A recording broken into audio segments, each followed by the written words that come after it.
안녕하세요. 제가 워킹홀리데이 상담을 하다 보니까 공통된 질문들이 많이 보여서 이렇게 영상으로 공유를 해보려고요. 첫 번째, 영어 실력과 일자리. 많은 분들이 영국에서 영어권 국가에서 살아보고는 싶은데 현재 영어 실력이 너무 부족해서 지금 이 상태로 영국에 가면 일자리를 구할 수가 있을지, 그냥 돈이랑 시간만 다 날리고 한국에 다시 돌아오는 건 아닐지 그런 걱정을 하는 분들이 좀 계셨어요. 이렇게 한번 생각을 해보셨으면 좋겠어요. 내가 지금 영어 실력도 많이 부족하고 준비가 안 되었으니 가지 말아야겠다 결정을 내렸어요. 그리고 나중에 여러분이 30대 후반, 40대가 되어서 지금 이 순간을 돌이켜 봤을 때 어떤 생각이 드실 것 같은가요? 워홀을 갔다가 일자리를 구하지 못해서 돌아오는 것, 준비가 안 되었으니 포기를 하는 것, 이 둘 중에서 나중에 내 인생을 돌이켜 봤을 때 어떤 생각이 들까? 어떤 게 더 후회가 될까? 이 부분을 한번 생각을 해보셨으면 좋겠고요. 두 번째, 영국에는 농장일도 없다던데. 우선 영국에 농장이 있고요. 다만 호주처럼 외국인 노동자를 대거로 고용하는 그런 형태가 아니고 주로 가족이 운영하는 그런 농장 형태가 많은 것 같아요. 대부분은 봄, 여름에만 잠깐 사람을 구하는 형태고 우핑이나 월커웨이 같은 숙소 제공, 자원봉사 형태로 많이 사람을 구하는 것 같고요. 지금은 코로나 때문에 앞서 제가 말씀드린 그런 플랫폼을 이용하는 게 정말 제한적인데 원래는 있고요. 그런데 영국 농장에서 페이를 받고 일을 하기 위해서는 그런 관련 경험이 조금이라도 있어야 되고, 호주에서처럼 그냥 과일 농장에서 과일을 완전 많이 따는 그런 육체적인 막노동, 그런 거는 대부분은 그냥 자원봉사, 수익식 제공되는 그런 형태로 많이 제공이 되고, 혹시 군대를 갔다 오신 남자분들 같은 경우에는 어떤 일을 구하실 때 그런 밀리터리 서비스 그런 경험도 같이 넣으시면 좋아요. 수익식 제공을 받으면서 자원봉사 혹은 일자리를 구할 수 있는 그런 웹사이트를 아래 더보기란에 링크를 걸어드릴게요. 한번 확인을 해보시고요. 세 번째로는 20대 후반에서 30대 워홀 막차 나이에 계신 분들이 나이 때문에 고민을 하시거나 한국에 돌아가면 또 어떻게 될지 이런 미래에 대한 불안감, 이런 것들을 많이 얘기를 해주셨는데요. 특히 여자 입장에서는 저도 20대 후반대쯤부터 결혼과 출산에 적당한 나이, 이런 것들이 막 신경이 쓰이기 시작하더라고요. 또 주변에서 한 명씩 결혼을 하고 자리를 잡는 걸 보니까 저도 왠지 이런 해외 떠돌이 생활은 그만하고 자리를 잡아야 될 것 같은 그런 생각이 들기도 하고 굉장히 머릿속이 복잡했었어요. 내 나이는 자꾸 먹는데 나중에 아이를 갖고 싶으면 어떡하지? 노산이 위험하다던데, 이런 생각이 꼬리에 꼬리를 물고 막 이렇게 고민을 하다 보면요. 결론은 그래요. 결혼을 나 혼자 하는 것도 아니잖아요. 그렇다고 해서 내가 시간에 쫓겨서 남들이 해야 한다니까 그냥 아무나랑 결혼해서 애를 낳을 수도 없는 건데, 남들이 이때쯤 결혼을 한다고 해서 내가 이때 결혼을 해야 되는 것도 아니고, 모든 건 내 선택이다, 내 인생이다, 그냥 이런 식으로 생각을 하면서 살다 보니 되게 인생이 자유롭고 그냥 좋아요. 그리고 나이 때문에 이제 막 떠밀리듯이 결혼을 한 사람들을 보면요, 특히 더 자기 신세 한탄을 하면서 사는 것 같더라고요. 나는 자유가 없다, 내 삶이 없다, 이런 식으로요. 제가 이런 나이 때문에 고민을 하면서 겪었던 그런 경험을 공유한 영상이 있는데, 거기서 제가 앞으로 내 인생이 딱 1년만 남았다면 나는 어떻게 인생을 살고 싶을까? 이런 생각을 하면서 제 미래를 이제 설계하는데 도움이 되었다고 말씀을 드렸어요. 여러분들도 앞으로 내 인생이 딱 1년만 남았다면 나는 어떤 인생을 어떻게 살고 싶을까? 한번 생각을 해보시면서 여러분의 인생 목표와 내가 원하는 삶을 그리는데 조금이나마 도움이 되셨으면 좋겠고요. 오랫동안 직장 생활을 해오신 20대 후반에서 30대 초반 분들의 경우 아마 현재 그 안정된 상황, 그 월급도 따박따박 들어오고 이렇게 일도 익숙해지고 이런 상황이랑 어떤 새로운 것을 도전한다는 그 경계에서 많은 고민과 갈등이 있으실 거예요. 내가 이걸 정말 해도 괜찮은 걸까? 스스로에게 계속 질문을 하면서 어쩌면 괜찮을 거야 라는 확답을 듣고 싶은 것일 수도 있어요. 사람이라면 누구나 새로운 상황이 걱정이 되고 두려워요. 저도 그렇고요. 제가 드리고 싶은 말씀은 지금 이런저런 걱정이 되는 부분은 새로운 도전이고 알 수 없는 미래이기 때문에 너무 당연한 거고, 지금 어느 정도 예측을 해보고 싶어도 예측이 되지 않는 게 미래예요. 정말 우리가 그냥 사주팔자 정해진 대로 우리 인생을 살게 된다면 사는 재미가 정말 없지 않을까요? 그냥 결과가 뻔한 영화나 드라마를 보는 거랑 같은 거잖아요. 여러분이 살고 싶은 그 인생의 모습을 아주 구체적으로 그려보시고 그런 인생을 살기 위해서는 나는 어떤 노력을, 어떤 준비를 해야 할까? 그런 거를 생각하는데 초점을 더 보시면 어떨까? 이런 생각을 하고요. 저도 한때는 영어로 프리토킹 하는 게 꿈이었던 사람이고 영어를 조금 할 줄 알게 되었을 때는 외국어 공부는 영어만으로도 족하다. 너무 머리가 아프다.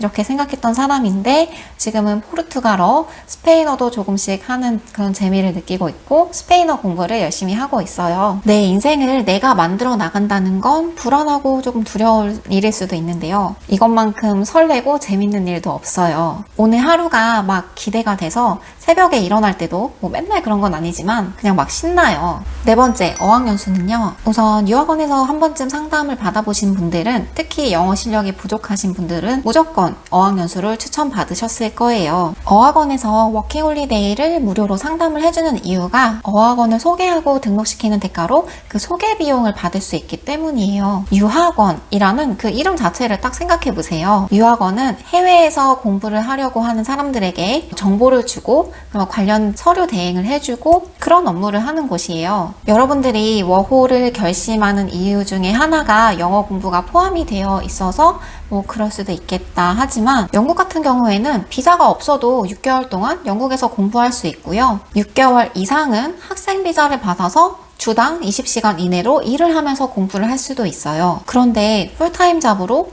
일하면서 모든 걸 누릴 수 있는 그 워홀 비자를 가지고 왜 굳이 어학연수를 등록을 해야 할까요? 학생 비자는 나이 상관없이 받을 수가 있고요. 워홀 비자는 만 18세에서 30세라는 나이 제한도 있죠. 이게 다 유학원들이 워홀을 가는데 내가 영어 실력이 부족하면 일자리를 못 구하니까 무조건 초기에 어학연수를 하고 시작하는 게 좋다. 그런 인식을 심었기 때문인데요. 그래서 필리핀, 호주, 연계 어학연수 이런 것도 생긴 거죠. 제가 필리핀 어학원에서 잠깐 일을 했었잖아요. 한국인뿐만 아니라 대만, 일본, 베트남 등 이런 아시안 국가에서 많은 사람들이 호주에 가기 전에 필리핀에서 이렇게 연수를 하고 가요. 이 영상을 유학원 관계자분들이 보면 별로 안 좋아하시겠지만 분명 정직하고 믿을 만한 유학원 업체도 있는데 제가 이거를 좀 다 싸잡아서 안 좋게 얘기를 하는 것 같아서 굉장히 조심스럽고 그러다 보니까 미루고 밀었어요. 이런 얘기를 하는 걸. 제가 자세한 얘기는 드리지 않겠지만 몇몇 유학원 업체는 그 어학원에 대해서 하나도 아는 게 없어도 그냥 소개 비용을 많이 주면 무조건 학생을 연결시켜주는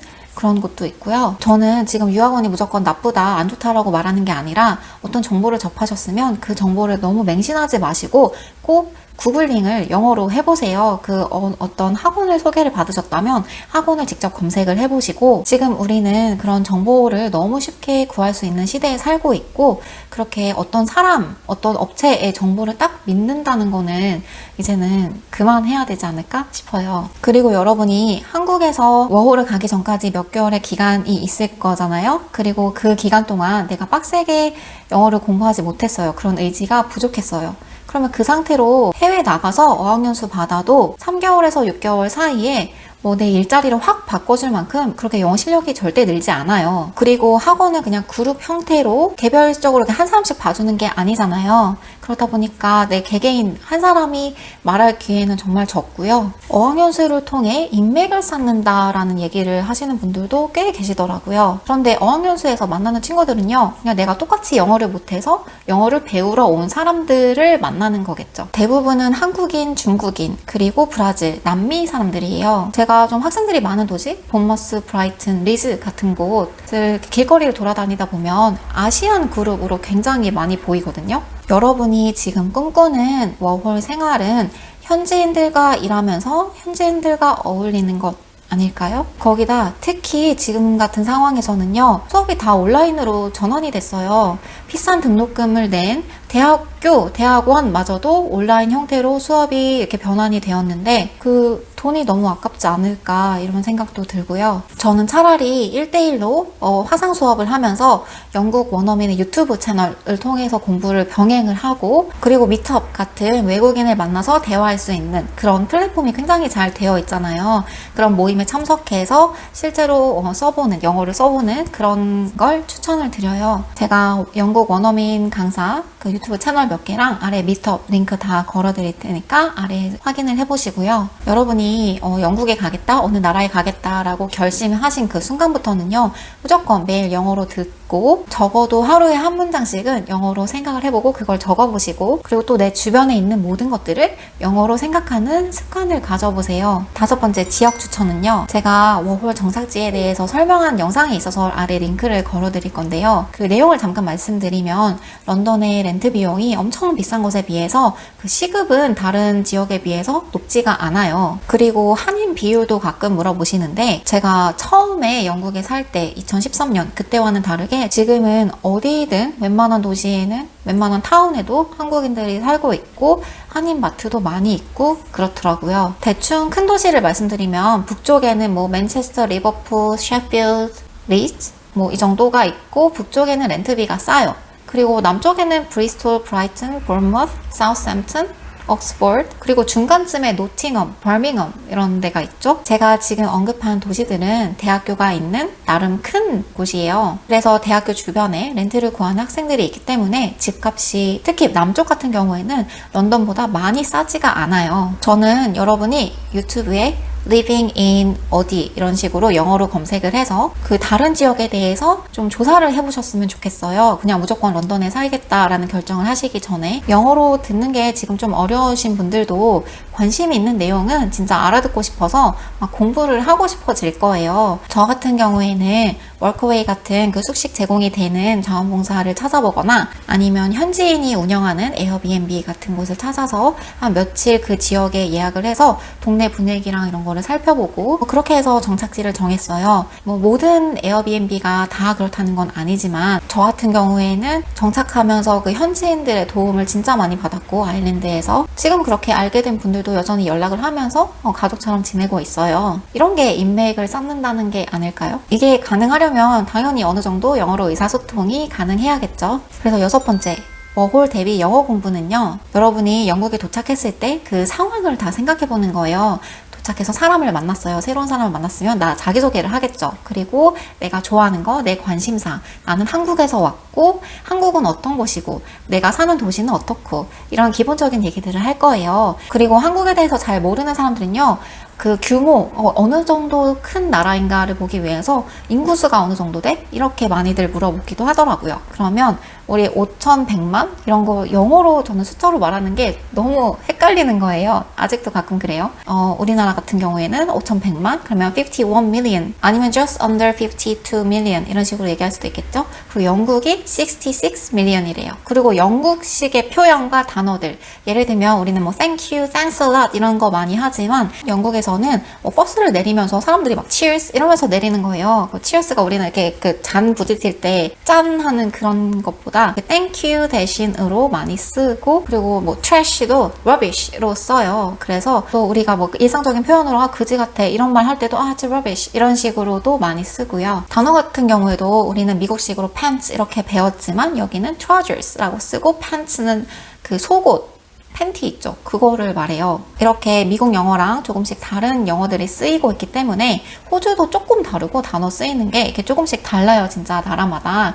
이런 그 가실 나라의 영어 공부를 하시는 게 좋고요. 그리고 이제 렌트랑 직업을 구할 때 정말 필요한 단어들, 내가 원하는 직업을 거기에 직접 웹사이트에 검색을 해보세요. 인디드에 뭐 카페, 바리스타라던가 뭐 아무거나 그냥 본인이 원하는 걸 검색을 해보시고 그러면 거기에 그 원하는 조건이나 이런 거를 다 안내가 되어 있겠죠? 그런 거를 통해서 또 공부를 하고 이 단어는 뭔지, 초보분들은 내가 영국에 도착한 순간부터 일어날 만한 그런 상황들을 머릿속에 그려보면서 미리 대비하는 식으로 영어를 준비해주세요. 들리지도 않는 BBC 라디오 같은 걸로 시작을 하지 마시고요. 그리고 7번째, 초기 정착금과 생활비. 한국에서 준비비용만 최소 250만 원에서 300만 원 정도 생각을 하셔야 될 것 같고요. 그리고 생활비는 보통 여러분이 도착하자마자 한 일주일 정도는 한인민박이나 호스텔, 에어비앤비 같은 곳에서 묵으면서 렌트를 이제 구하러 다니게 되실 거예요. 숙소에 따라 가격은 천차만별이죠. 런던 같은 경우에는 그 쉐어하는 호스텔이라고 해도 하루에 35,000 정말 최소가 그 정도 되고, 그래서 적어도 25만 원은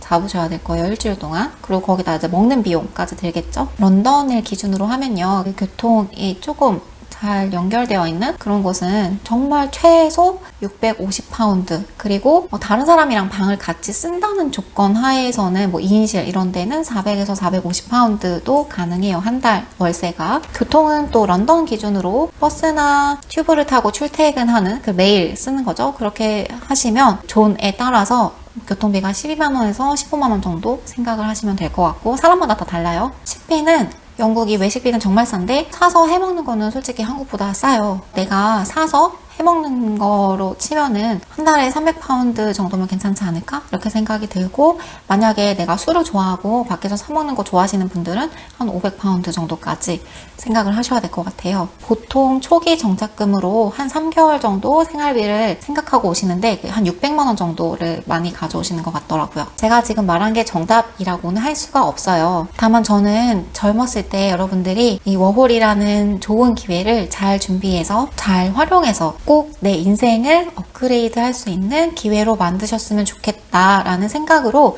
정보를 드리고 있어요. 제 영상이든 개인적인 답변이든 너무 무료로 쉽게 얻어서 그 가치를 낮게 평가하지 마시고 잘 새겨서 지금 당장 여러분 인생에 여러분이 준비하시는 것에 적용을 하시면 꼭 도움이 되실 거예요. 그리고 또 하나 꼭 말씀드리고 싶은 건, 우리는 한국 경쟁 사회에서 늘 남들과 비교하면서 그렇게 자랐기 때문에 당장 여러분의 그 무한한 가치, 무한한 가능성이 짓눌려 있을 가능성이 굉장히 높아요. 여러분의 그 젊음과 무한한 가능성을 굳게 믿으시고 워홀뿐만 아니라 어떤 것이든 화이팅 하세요. 오늘 여러분이 있는 그 자리에 오기까지 정말 수고 많았다고 본인 한번 다독여 주시고요. 다음 영상은 제가 영국과 아일랜드에서 장애인 및 노인분들 대상으로 일하면서 깨달은 내 인생에서 가장 중요한 것에 대해서 얘기를 나눠볼게요. 영상이 도움이 되셨다면 좋아요, 구독 눌러주시고 다음에 또 봐요.